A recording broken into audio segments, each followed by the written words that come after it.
There is a saying in the business world that I have heard many times now. It's sometimes worded differently, but the gist of it is this: your character matters more than your skills.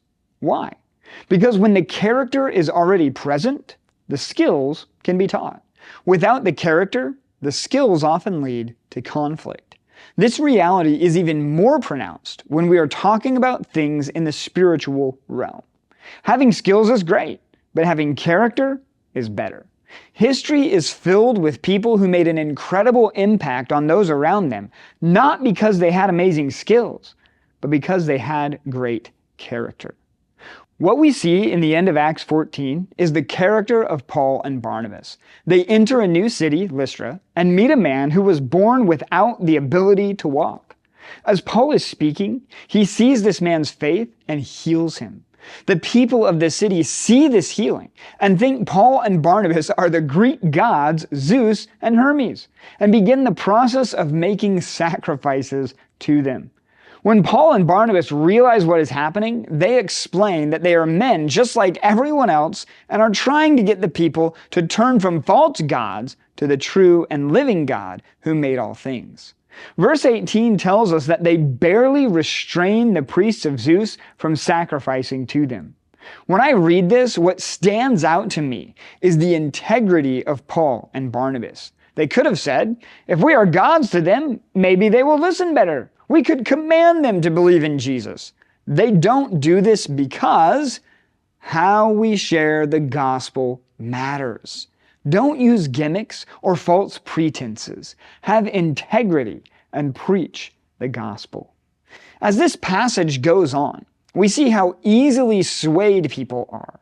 Those who chased Paul and Barnabas out of the last city follow them here and cause trouble. The same people who were ready to sacrifice to them as gods end up stoning Paul and leaving him for dead. What does Paul do? Gets up, goes right back into the city in verse 20. Then they go to Derbe and back to all the places they had been chased out of. Why? To strengthen the believers. This is perseverance. Look at verses 21 and 22. When they had preached the gospel to that city and had made many disciples, they returned to Lystra and to Iconium and to Antioch, strengthening the souls of the disciples, encouraging them to continue in the faith, and saying that through many tribulations we must enter the kingdom of God. Our attitude matters. Expect persecution and preach the gospel anyway. Paul and Barnabas then appoint elders for the church leaders in these new congregations, and with prayer and fasting, commit them to the Lord. After preaching the gospel in several more cities, they returned to the church in Antioch that had sent them out. I love the commitment that we see here. They were sent out to do a task, and they completed it, so they returned to give a report. Look at verse 27.